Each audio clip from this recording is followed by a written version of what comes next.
Mesdames et messieurs, après de longs mois pendant lesquels vous avez eu le bonheur de ne pas entendre parler de moi, je suis de retour. Les circonstances, indépendantes de ma volonté, m'ont tenu éloigné de ce que j'adore faire, vous présenter les livres que j'ai aimés. Et si je suis là aujourd'hui, c'est pour vous parler de Cosaque. Alors, Cosaque, voilà un livre avec un titre dont vous avez certainement déjà entendu parler, de cette peuplade. Et dans cette histoire, nous allons suivre le jeune Kerlis. Le jeune Kerlis, il a à ses trousses une trentaine de hussards ailés, polono-lituaniens, et il semblerait que lui-même ait fait partie de ce groupe-là. Ça fait 2 jours déjà qu'ils sont derrière lui, ils ont l'air de lui en vouloir, et pas qu'un peu. Mais, pourquoi lui en veulent-ils? Pourquoi tant de haine? Eh bien, peut-être parce que Kerlis a déserté. Alors, quand on est chez les hussards ailés, on ne déserte pas. Les hussards ailés, c'est l'élite de l'armée polono-lituanienne. Donc, si un des leurs en vient à commettre l'impensable, les autres se doivent de le rappeler à l'ordre le plus vite possible.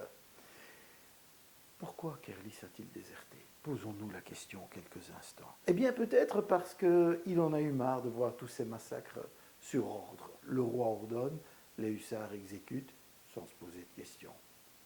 M'est avis qu'il n'apprécie pas trop de se voir ainsi commander ses faits et gestes. Et pendant qu'il est poursuivi, il y a 2 personnes qui suivent en spectateurs très intéressés cette poursuite, qui se demandent s'il va se faire attraper ou pas.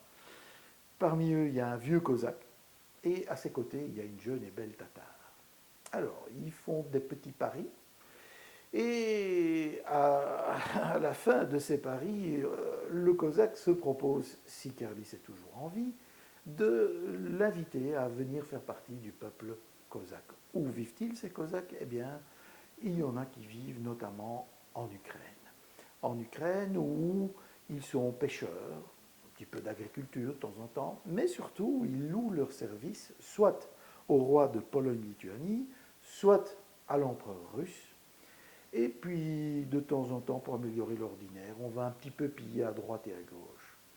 Mais ce ne sont pas seulement 2 empires qui sont en pleine confrontation dans la région, mais bien 3.